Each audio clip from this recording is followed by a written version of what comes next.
All right, we'll stand and say the pledge. I pledge allegiance to the flag of the United States of America, to the republic for which it stands, one nation, under God, liberty and justice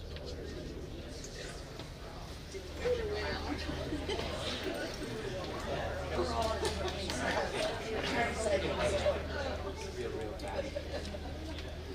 All right, we'll call the meeting to order. It is 6:30. Roll call, please. Lower. Here. Munson. Here. Nelson. Here. Smock. Here. Crick. Here. Yates. And Bowman. We have a quorum. So we on to number 2. We had one person sign up for board comments. Does anybody else want to sign up? Or I will read the public participation in Board of Education meetings. The Board of Education welcomes public comments during the public comment portion of the agenda. Those who wish to address the board should state their name and limit their statement to 5 minutes. Comments are not restricted to items on the agenda. However, comments regarding specific student discipline cases are not allowed during open session. Generally, these type of comments should come to the board only after they've been referred to the teacher, principal, or administrator who is closest to the situation. If all other avenues for resolving these items have been exhausted, and the issue has not been resolved, you may request to address the board, usually during closed session. In addition, please refrain from using derogatory comments about staff members or students at this time. So we have Sylvia Greer as a public comment.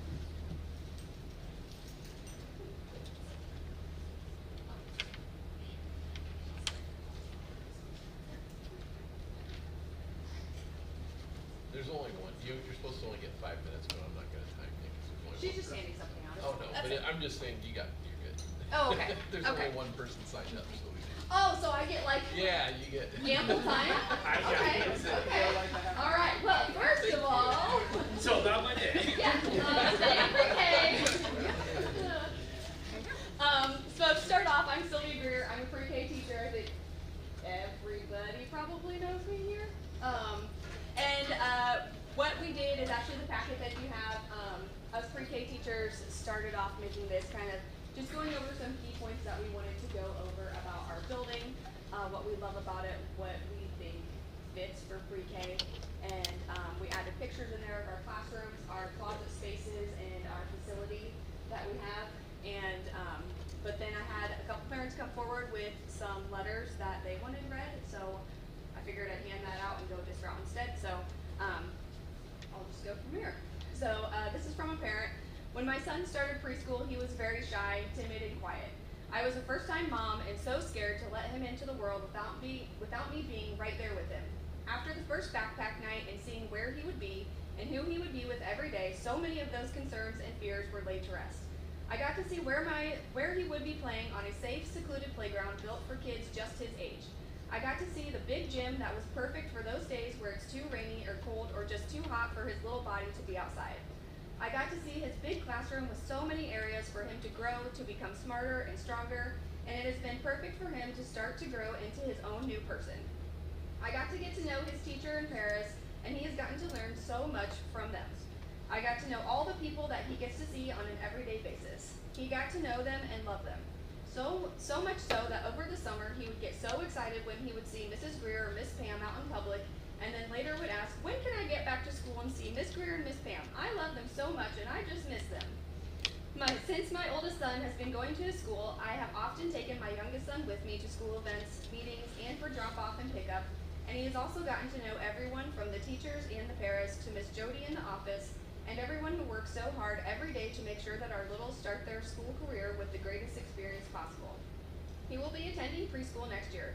Having the people and spaces that he already knows would do wonders in starting off his school career in the best way possible. These teachers and school staff see these kids every day. They are the safe place for our babies when they can't be there. They are the big smiles in the morning and the warm hugs in the afternoon. They know that these kids need and what is best for their education. By closing the Joy building, you are taking away half of that space. You are taking away half of what makes their day amazing. You will be doing our kids a great disservice by making their space to learn and grow significantly smaller, and by taking away the playgrounds and gym that are perfect for them. You will be taking away the people that our kids have seen daily, and they trust and feel safe with by splitting them between schools. Not only will you be harming the kids, but you will be making the teacher's job significantly harder.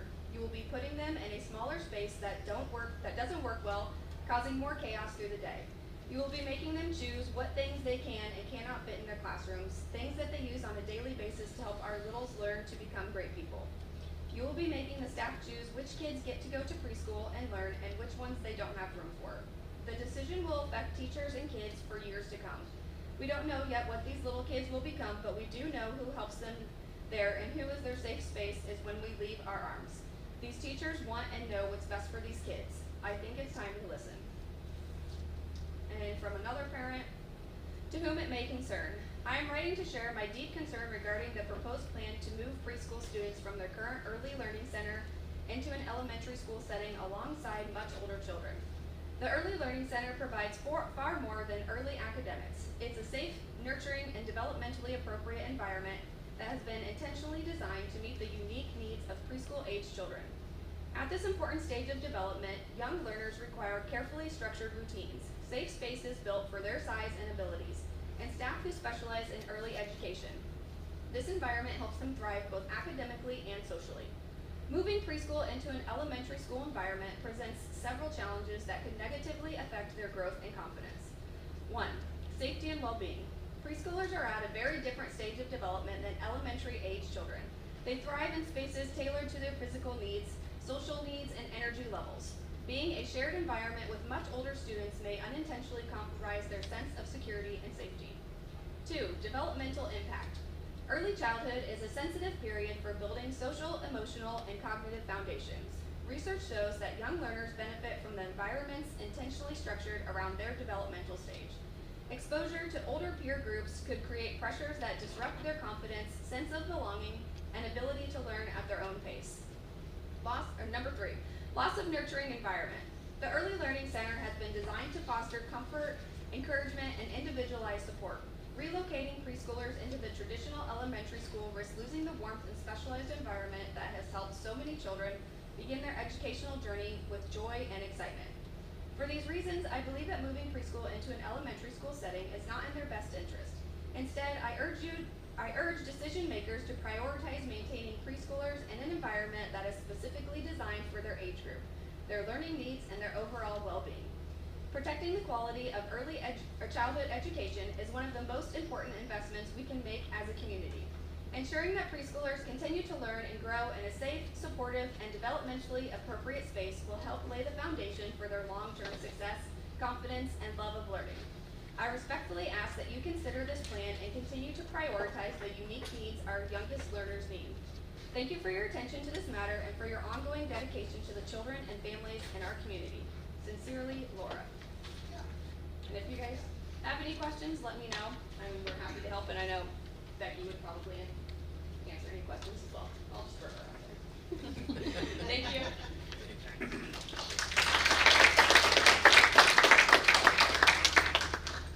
All right, any board comments?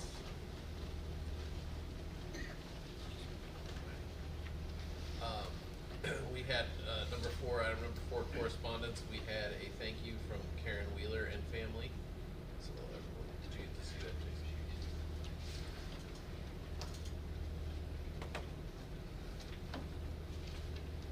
Number 5, approval of consent agenda. Yeah, one thing I'll just point out is, because we don't do this very often, surplus vehicles. That's listed on the consent agenda. It gives the district the ability to discard, sell, dismember, whatever.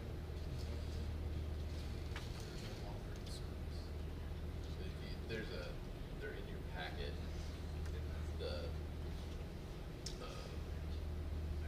I've got cast. Oh, okay, yeah, so you can see they're rather old and I That's don't think me. haven't been in use. Yeah. Does anybody have any questions about any of the items in the consent agenda? If not, I would entertain a motion to approve. Motion to approve the consent agenda. All right, Frick makes the motion. Is there a second? Second. Lower seconds. Roll call, please. Munson, Yes. Nelson, Yes. Smock, Yes. Frick, Yes. Lower. Yes. All right, motion carries 5-0. Number 6, committee reports.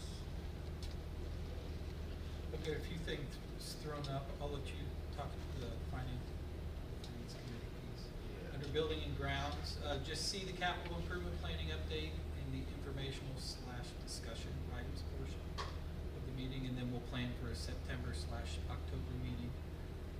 Transportation committee, we have a decent amount of transportation updates that we'll go through tonight as well. And then we'll plan to convene sometime in September and go over the routes and the fleet replacement plan. And at the finance committee meeting, we approved the August financials, bill list, and reports. Approved a supplemental budget for the new Boston Elementary Playground, which we'll discuss later on in a little more detail. We approved the tentative budget to be approved at the September Board of Education meeting. We approved the tentative school tax levy for the September board meeting as well. And then we approved an FY27 pre-K placement recommendation, which we'll go over also during action items. Anyone have any question on the committee reports or anything to add? All right. Moving on to informational discussion items, we have, looks like one FOIA request. Basically from the Quatsy's Foundation for Fair Contracting Trust, to make sure, I'm sure that we were paying, or that the builder was paying prevailing wage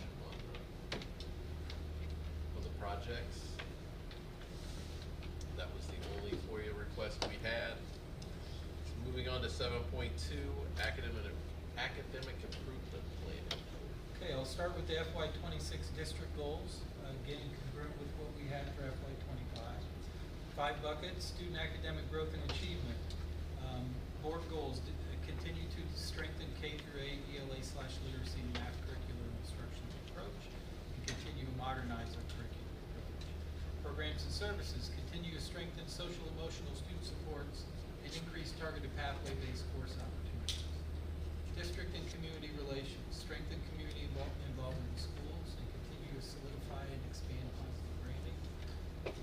Facilities and accessibility, develop and implement long-term capital improvement plan, solidify security, safety, and district crisis plan, and under finance, develop and implement long-term budget levy projections and plans, increase operational efficiencies, keeping student needs first.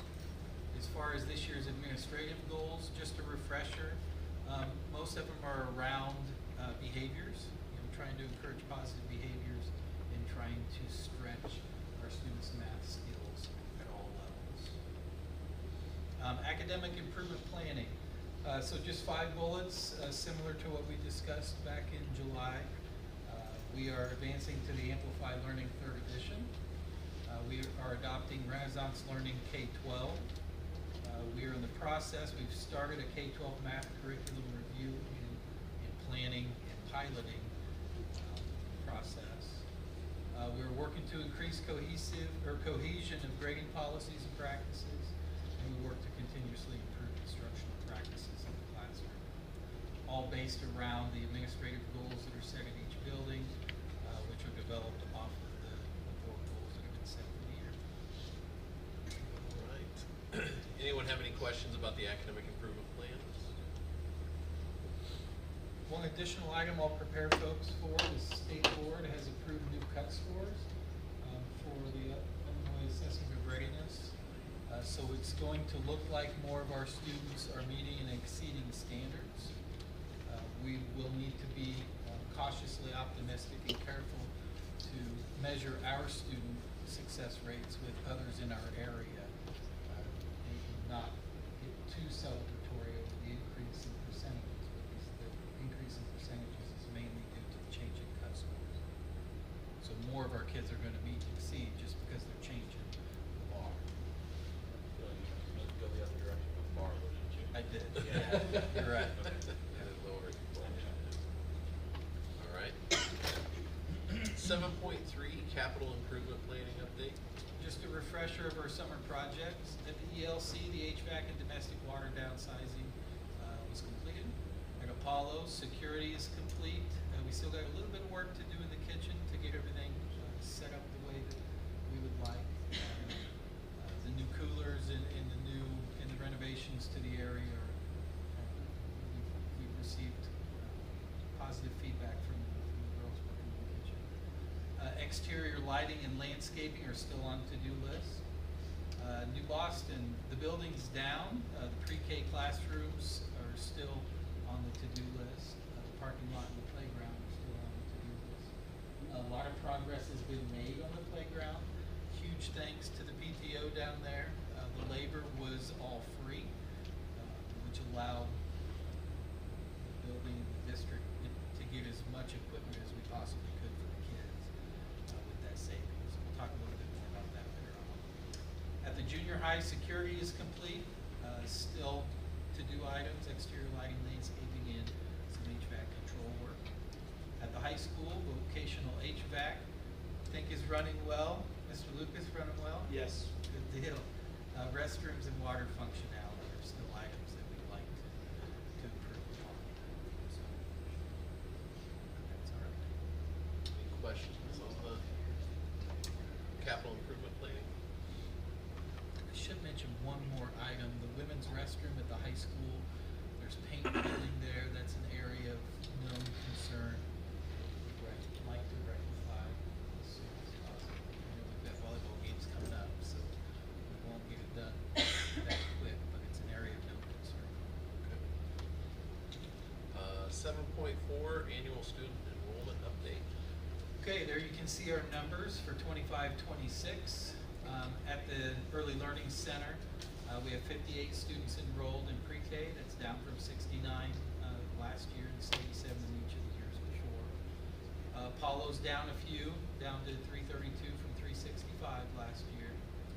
New Boston's sitting at 160, same number they've been at the last couple of years. Junior high's up a few, high school's down a few. Overall, total enrollment at this point in time is 1153, which is down from last year, but it's the same as it was in 2023-24. And if you look back to 21-22 and below, that number's, our enrollment's higher than it was prior to a little bit of a bump there in 24-25. So overall for the year, down 4.5%. We were up almost 5% last year. So, not bad news. No.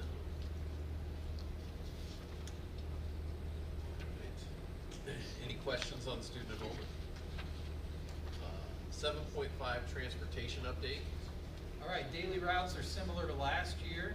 We have 9 internal and 4 to 5 Johannes routes. We were able to keep that New Boston morning route, which we developed last year to try and cut down some travel time for some kids. I'm just refreshing you as to the table that we put together that added some sleep time for some of our kids and some of our families by making that addition. So far so good, at least we're able to keep that route. I want to thank Mr. Murray for pitching in and driving some routes for us. We have some drivers who retired and based upon their retirement rules can't drive until after Labor Day.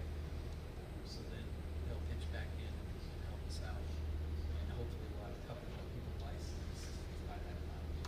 So, as far as daily routes, secondary update.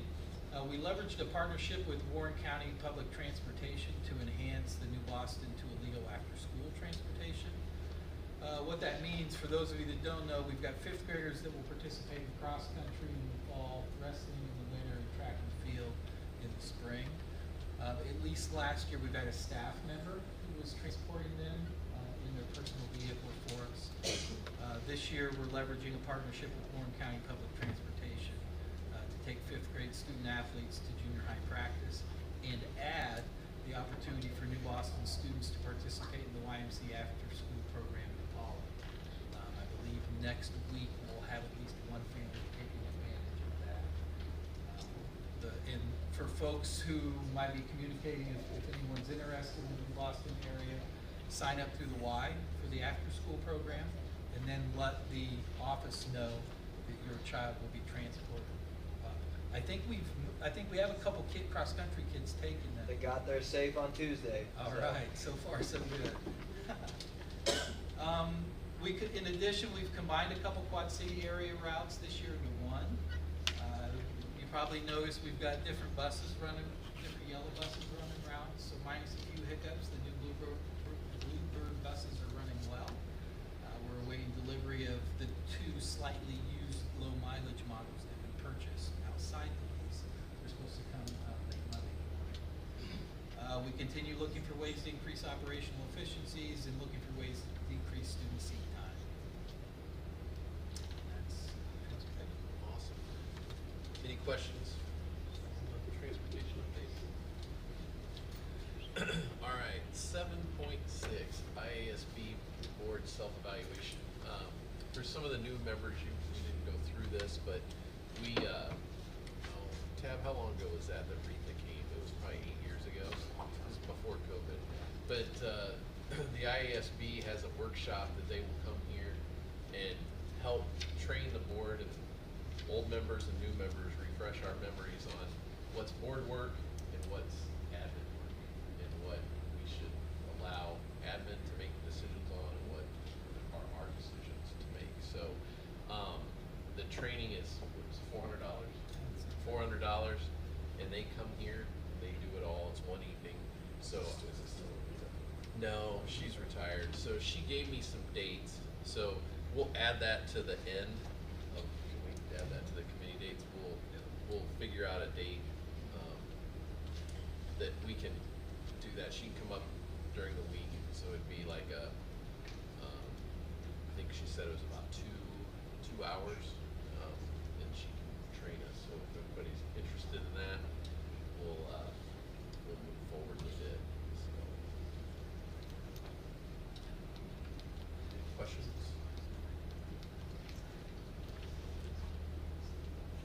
$7.6 FY26 budget. Okay, just a screenshot of where things are right now, since the tentative budget was approved back in July. Continue to fine tune, continue to analyze operational expenditures. Revenues are pretty solid.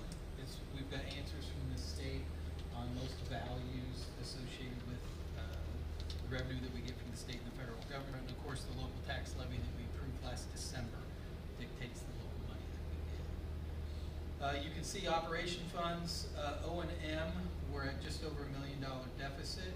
The building fund, $1.5 million deficit. Important to note that a good portion of the building fund deficit is paying projects, contracts for projects, no one-time expenses. And then the transportation fund has a deficit of $568,000. So we could all work to continue to analyze operational expenditures. Propose we approve the final budget in September and approve the tentative school tax levy in September, with the final school tax levy approved in December. Continue working to increase operational efficiencies and then strategically invest in the areas that provide the greatest return on investment. It's real. We've got to figure out how to eliminate the deficit. It's probably going to take us a couple years to do so, but it's work that has to be done. So just continue to over-communicate that. When we adopt the final budget in September, there will still more than likely be a deficit in the ed fund, but I hope to shrink it as much this year as we possibly can, and then ideally eliminate the deficit if we can next year. Anyone have any questions on the budget or the tax levy? All right, 7.8, mold mitigation. Okay, on Wednesday, August 13th, the potential mold issue was communicated to the district office. Our facilities director, Mr. Giles, went on site to examine. He reported his findings and recommendation to the district office. I toured the facility with Mr. Zeiser and a few staff members who were on site. After consultation with Mr. Giles and Mr. Zeiser, I made the decision to postpone the start of school and close the building to staff. I communicated this to board members in our administrative team, sent out the all-call to students and staff, and we turned our attention to mitigation. So Thursday, August 14th, Mr. Giles and I contacted a variety of specialists, after which steps were taken to improve the interior air. The heat was turned on to remove moisture, chiller water temperature was lowered, airflow was increased in impacted areas, and filters in respective HVAC units were changed. Graves Environmental conducted on-site air sampling that afternoon.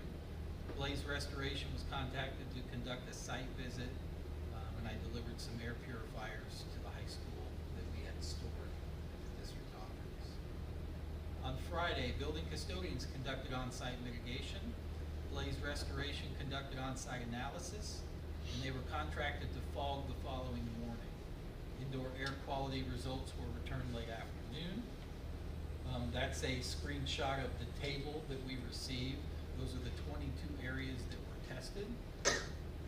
And the indicator is, from an environmental standpoint, they want to make sure the spore count in any indoor area is lower than the outside spore count measurement.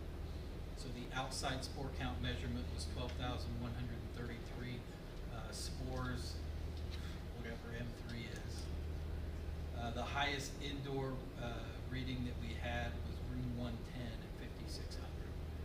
So all areas passed as far as the air quality results are concerned in the mold mitigation efforts.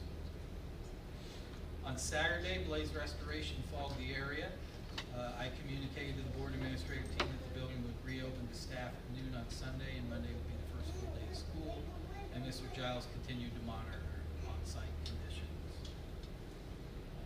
Something to note, Doug Giles, he did a fantastic job, working through this, while also working through HVAC issues at other buildings, and also helping with the playground down in Boston to try and get that ready for school. He was working, I think I saw him at the high school Saturday at 4-ish. He was still there. And then Sunday, He was here working on HVAC units, then came down and worked on the playground, and then, I believe it was it last night, Monday night, we lost power.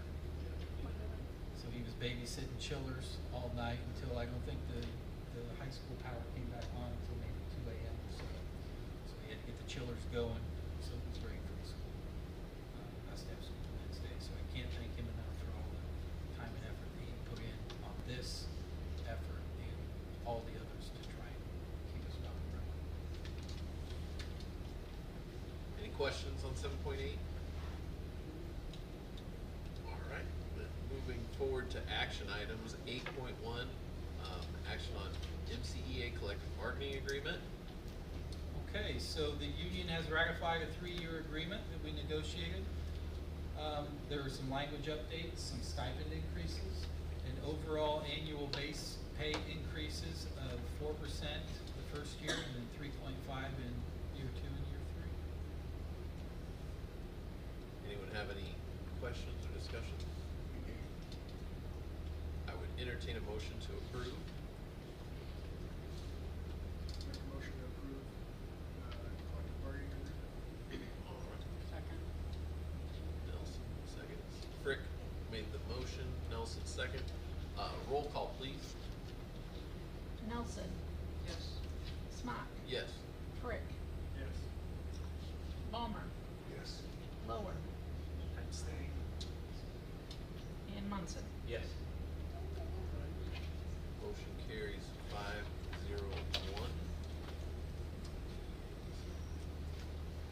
right. 8.2, action on supplemental budget for New Boston Elementary Playground. Okay, here's the request, and I'm making the request, I guess. The request is to allocate $50,000 of FY '26 sales tax revenue to go towards the New Boston Playground. And just, the buckets of costs and work, I tried to pull it out. So labor, we've spent nothing on, all been volunteer, and the PTO has done the vast majority of the work during some pretty hot, miserable days. Equipment, we dedicated $140,000 of ESSER 3 money to that, so that was federal money. That all, you remember back, it was given to us, and then it was taken away, and then it was given back. So that federal money did come through. We fronted $6,815 for the flex sport material, and around $2,500 is the estimate for the sidewalk. I haven't seen that released yet. I anticipate that to be around that number. So the real item remaining is the turf or the ground cover for the area around the swing sets. It would be the northeast corner of the playground, if you've been down there. So far, us as a district, we've been pretty fortunate. We haven't invested much money into this, and it's a pretty nice playground. So that would be my recommendation. And the outstanding items that we still have to get done, fencing, a good portion of that is part of the construction contract, but there will be some additional expense for some fencing that we took down in order to regrade some areas. So all in all, even if we allocate $50,000, we're gonna have a darn nice playground for not that much expense. Anybody have any questions? I'd entertain a motion for the supplemental budget on the New Boston Playground. I'll move it to approve the supplemental budget for New Boston. Lower makes the motion, is there a second? Second. Ballmer second. Roll call, please. Frick. Yes. Ballmer. Yes. Lower. Yes. Munson. Yes. Nelson. Yes. Smock. Yes. Motion carries 6-0. All right, action on FY '27 pre-K placement. Okay, pre-K classrooms will remain in the ELC this school year. There you see our current enrollment based upon where they would be going if they were at grade schools this year. So full day, we have 17 students that live in the Apollo area, 13 students pre-K, we have 14 students that live in the Apollo area, 14 students that live in the Boston area. I recommend moving pre-K to the elementary building starting with next school year, 26-27 school year, resulting in a reduction of student bus seat time as well as operational savings. The table you see is pretty congruent with what I presented last year. To be conservative, I think we're gonna save at least $100,000 annually in operational costs. Yeah. My recommendation is that we move the pre-K to the grade school starting next year. I know when we closed the junior high, we moved the 5th grades back to the elementaries. That created a problem with the pre-K, so we moved them to Joy. And so the new Boston addition and the addition at Apollo were built to house the pre-K. That was supposed to be a temporary fix, and the long-term solution was to move them to the classroom or back to the elementary. So I know that Can we was get a copy of that, copy of what? of that picture? Oh, I think it's on the board. It's on our website. Yeah, I can But get. how much of that, like if we keep that gym open, how much of that will change? I mean, will those dollar signs stay the same if you keep that gym open? No. Will this projection stay the same? Yeah, I'm because still it's so using small, the you gym. can't see it, but Yeah, the answer to that is yes. This was designed with using the gym still in mind. That's where you see like 80% savings, right? Because you can project 80% of the time we're utilizing it for school right now, maybe 20% of the time we're using it for athletics. Or fine arts. Can I ask a question? So, we voted on this 4 months ago, right? Or 4 meetings ago, or 5, whatever it was. So anyway, bear with me, teachers, because I'm learning. So let me read this, and you can interpret this how you will, because I'm sure you know more about this than I do. So in the context of parliamentary procedure and Robert's Rules of Order, if a motion has already been voted on, there are specific procedures to revisit or change that decision, depending on the desired outcome and when the previous vote occurred.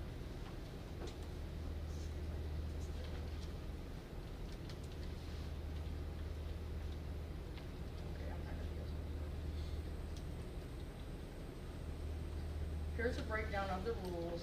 Motion to reconsider has to be done by the prevailing win of that. So one of the, I only know this because honestly this has happened already since I've been here.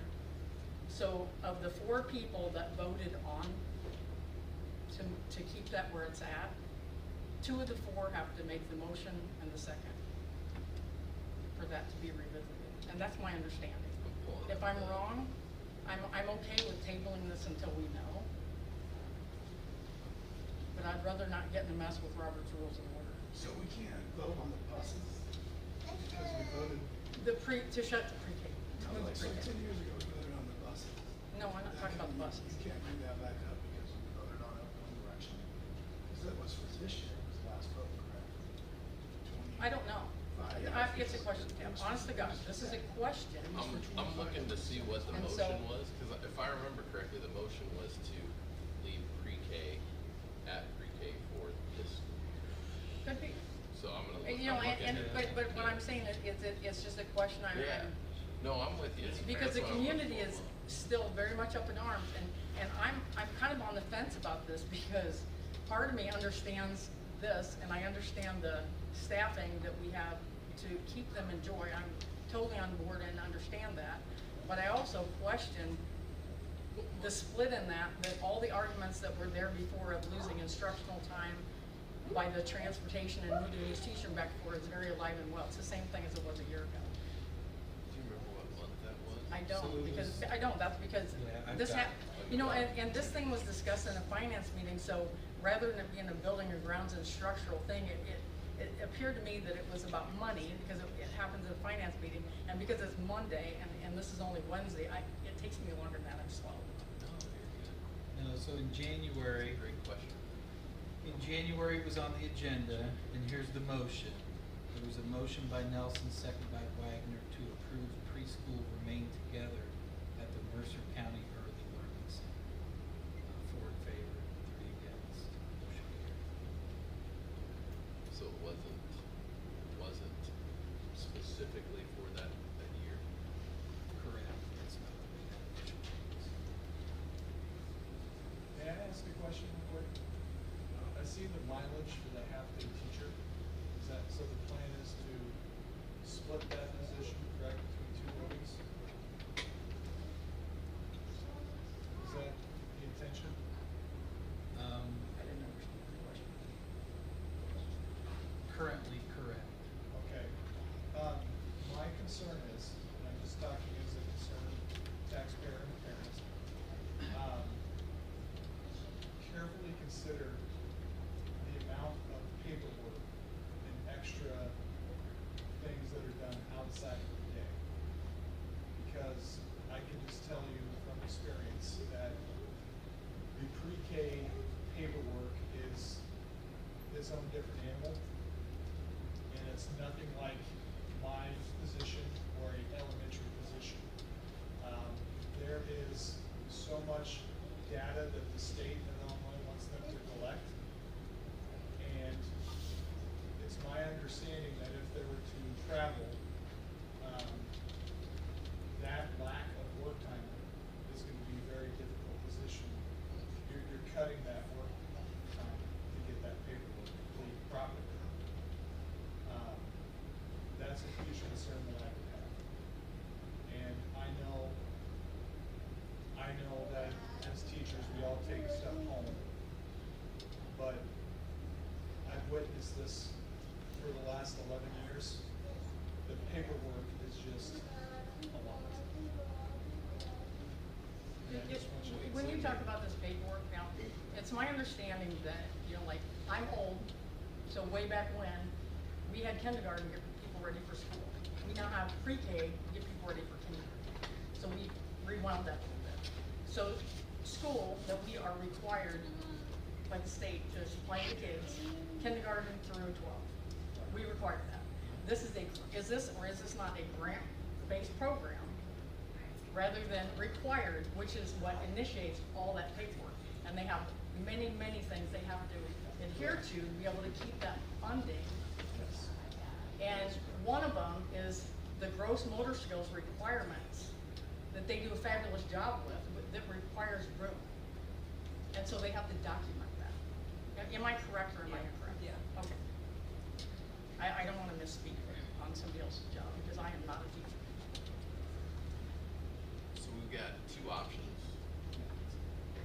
One, we can table it till we get have our attorney review it.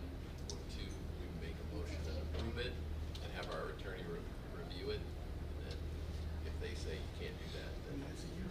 I got a Right. question. Have you gone into the preschool classes right now in Apollo and seen them? Are they available? they are available. We've They got are? plenty of room, yeah. You've gone in We there, do. so. Yes. And we really don't have back and forth with the community on this. There's a kindergarten classroom that used to have a divider in it and is now one wide open classroom. So that could be 2 classrooms instead of 1. There's other areas where when we built that to house the pre-K. I know. So it can be housed there. We're 30 less kids in Apollo this year than last year. So we'd be bringing in even less kids with the pre-K. So we'd still be under the number of kids that we had at Apollo last year. But we can't have this back and forth with the community. We can have it here. But those are our 2 options. So we can table it and bring it up next month after our attorney reviews it, or we can, I'm okay with that. okay. What I would say is, there are specific rules around if an agenda item is defeated, if something's voted down. There was a motion made and it was approved. And this would be a different language of a motion. So, I can check. What happens if the attorney comes back and says it's not, if we were to vote and it were to be approved,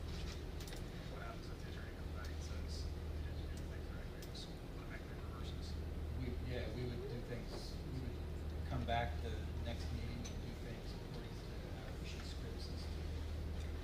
And then you have a community that is already aggravated and more aggravated, so I would make a motion to table it. There's a motion to table. Is there a second? I'd like to discuss it some more before I Sure. weigh in on that. Okay. Will there be a reduction in the number of pre-K students served by our pre-K program if we split the kids up and send them back to their home schools? You know what I mean? Will we have a lower student population for pre-K? I wouldn't anticipate that. We're not maxed right now. We could be maxed based upon, we could be maxed sometime this year, depending on when people turn certain ages. I know historically, or how this worked out before, but it seems like we always start a little under and then we grow into that. Yeah. Closer to the maximum number of students. So there's guidelines on how big the rooms are. So if the rooms are measured smaller, we wouldn't be able to have as many, because our rooms are pretty large right now. We can have up to 20 students, but the YMCA can only have 15 because the rooms are smaller. Do we know what that would look like? I mean, what are rooms? You know, Becky? I have not measured them. Just curious about I that. haven't measured, yeah. I would be comfortable in a building and grounds meeting actually having a study and, you know, really looking at this rather than just throwing it on the table and voting on it. I mean, there's so more questions, there's so many questions. I'm not an educator, I don't know the rules. I would love to have those answers so I could confidently even make a decision. I know that we discussed it at the Building and Grounds Committee before we built the 2 classrooms there and before we built New Boston. So, I mean, the discussions were had. It's just, they were temporarily there. This was the plan all along. But, I mean, there's a motion on the floor to table. So if somebody wants to second it, then we can table it till we get a review from our attorney.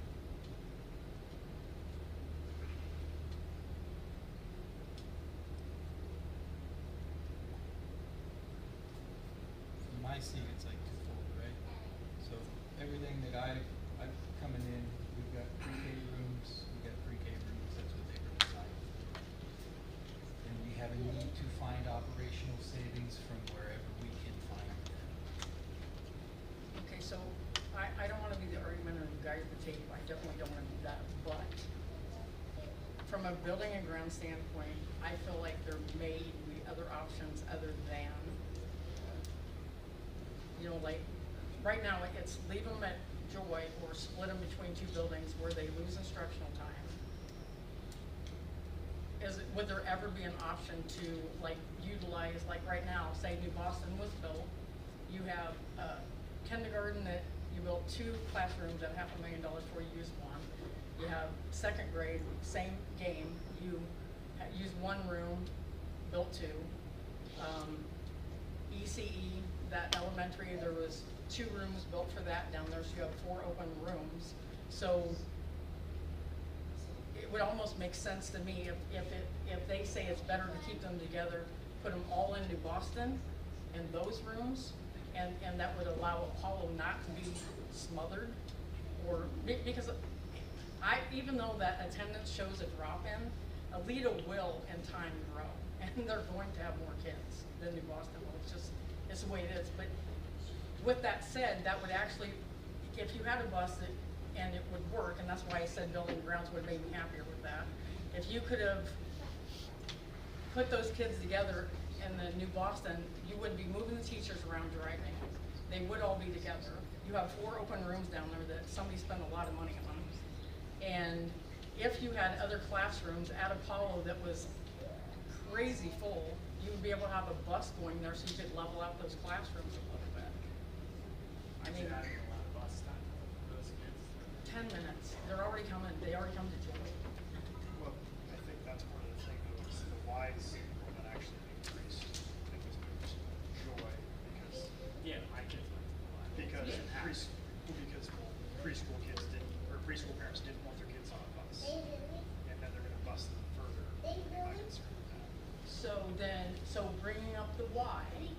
then if you remember last time we visited, that was a concern of the Y is very needed in Alito for parents at work. And so the argument was that if we had it in Alito, that the parents would be willing then to send those kids to that school because it was in Alito and could potentially drop the YMCA enrollment to where they could lose money. That was only if we added another full-time, another full-day pre-K. I talked to Lisa today, cause I was making sure that she was okay On with board it. with that. Well, she doesn't really have an opinion either way, but she said that us moving it back would not cause them to lose funding unless we added another full-day kindergarten, or a full-day pre-K. So that was their concern, back when they were concerned. Another full day would take people away and possibly make them lose their money. But you did put the spot just before Christmas holidays.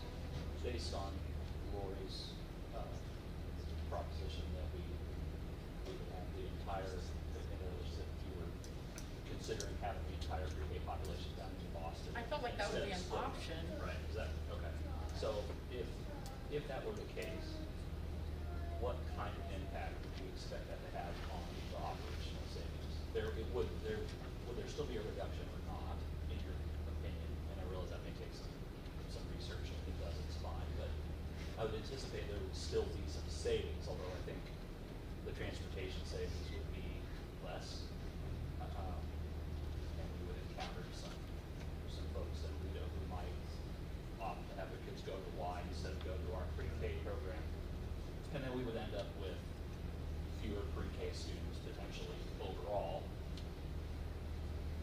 Anyway, I'm sorry, I think I asked you about 7 questions. The question is, do you think that there'll still be operational savings if we did that? Let's say no more students at Joy, but we move the entirety of our pre-K population to Boston, if there's room for that. I don't know if that's.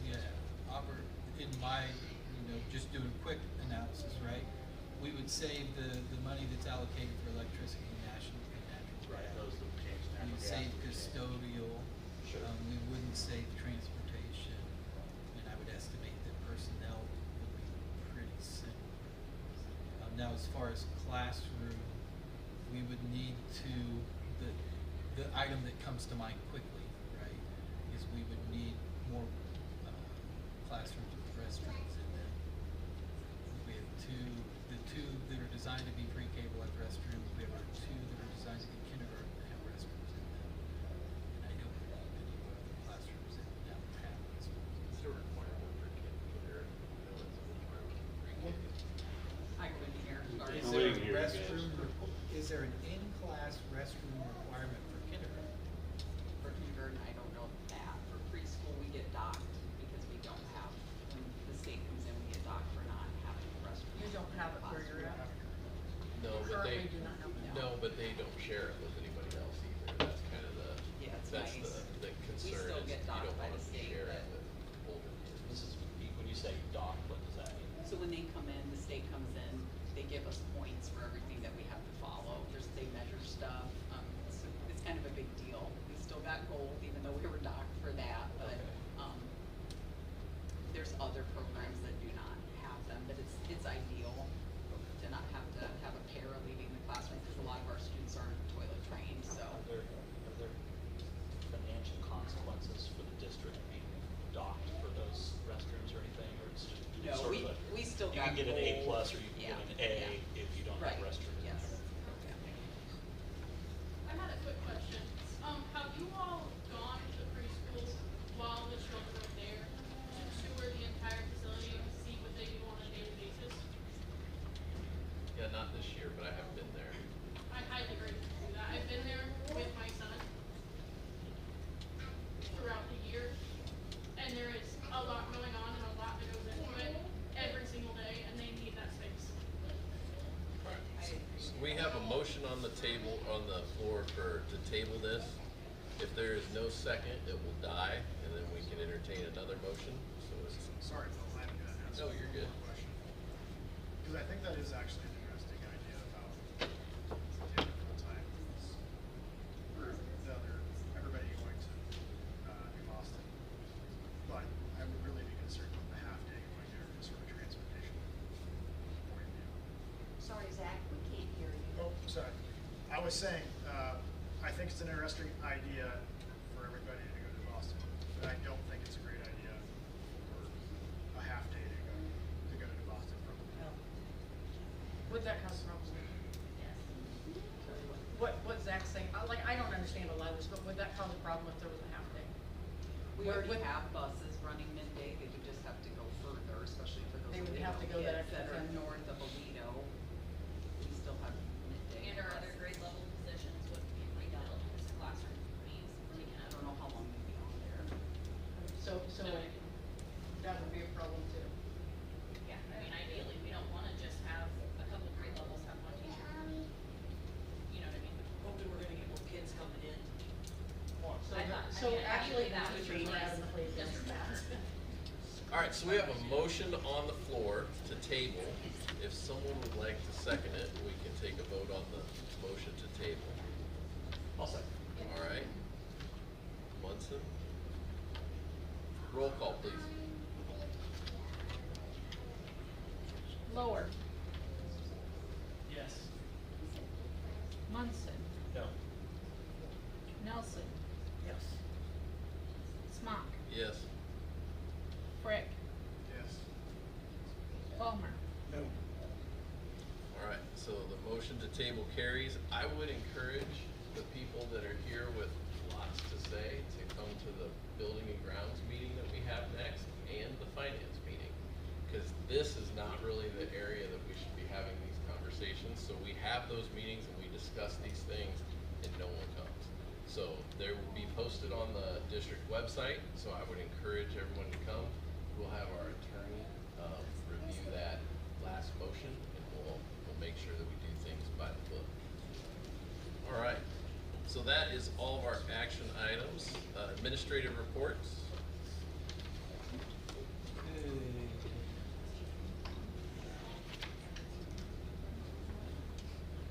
Mr. Robertson, you wanna start with a little update from Apollo? Sure. We had our backpack night the other night. We had all but like 10 kids show up, so that was amazing. We had a ton of parents there. If you didn't see, hopefully you can go back on News Channel 8's website. They came and interviewed us this summer about our kindness club. They interviewed Mrs. Norton and a few of our students. So that was great. Great to highlight our kindness club that we started last year. And then we got the McSeeth grant, and we're going to update our courtyard so we can make that a usable learning space. So we're in the process of doing that. Ms. McCann?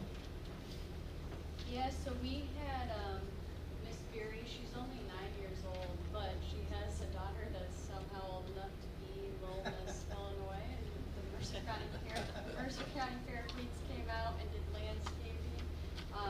Skinner's Landscaping donated flowers for that up front. We also had unpacked backpack, really great turnout.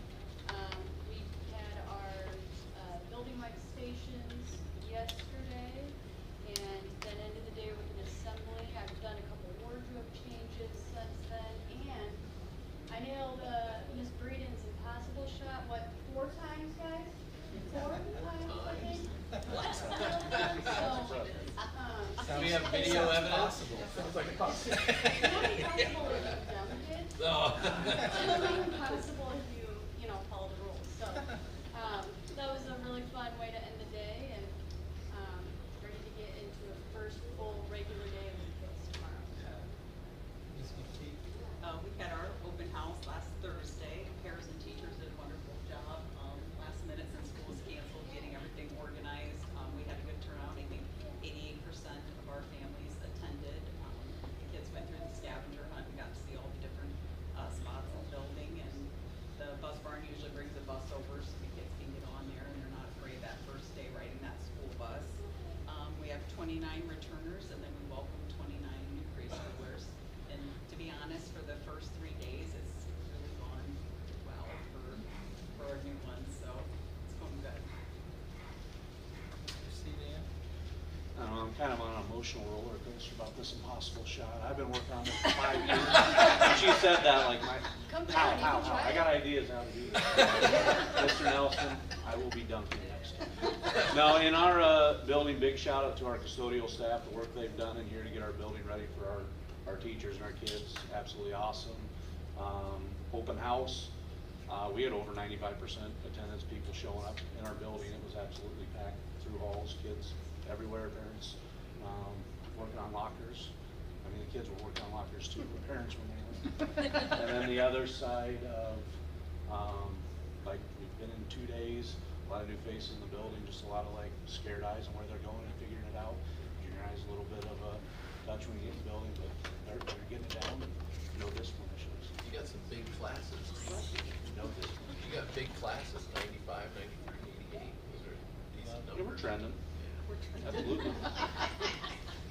Ms. Dorner? A lot of the similar. I think our back to school night was pretty good. I don't have specific percentages, but I feel like overall it was very well attended. I can't think, I mean, I'd like to just give an overall shout out to my entire staff, all of them.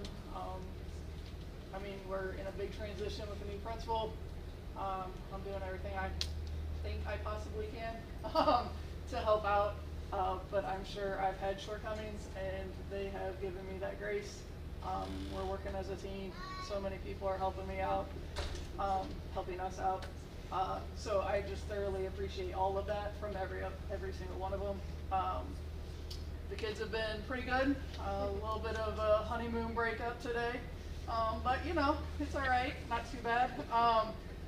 We started our first day off. I think the kids enjoyed it with the pep rally, like we have the last 3 years since I've been here, with our cheerleaders and our band welcoming the kids.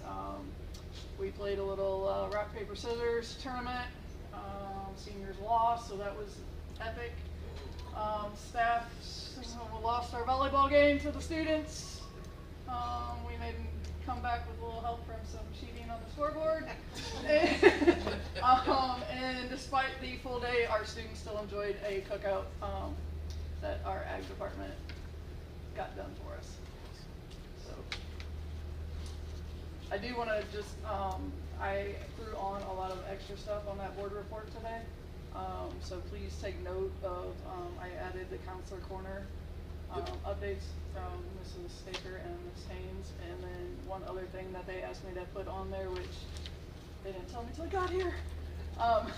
We also had, in addition, on our Institute days, they coordinated with Angela Hoffman, our Zello coordinator, to have her come in and give some updates and teacher trainings, because we're utilizing Zello to help us with the CCRI and the PACE framework, like tracking that and keeping all that up to date and raring to go for all the kids.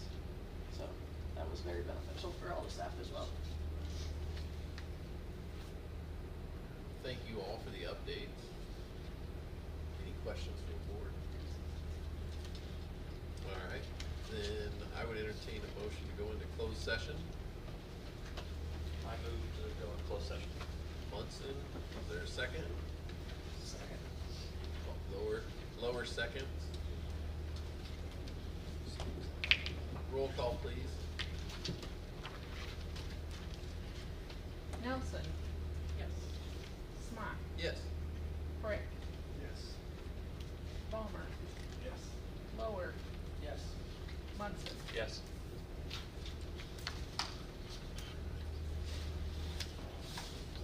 Come back at 7:45. Mrs. G, don't leave yet.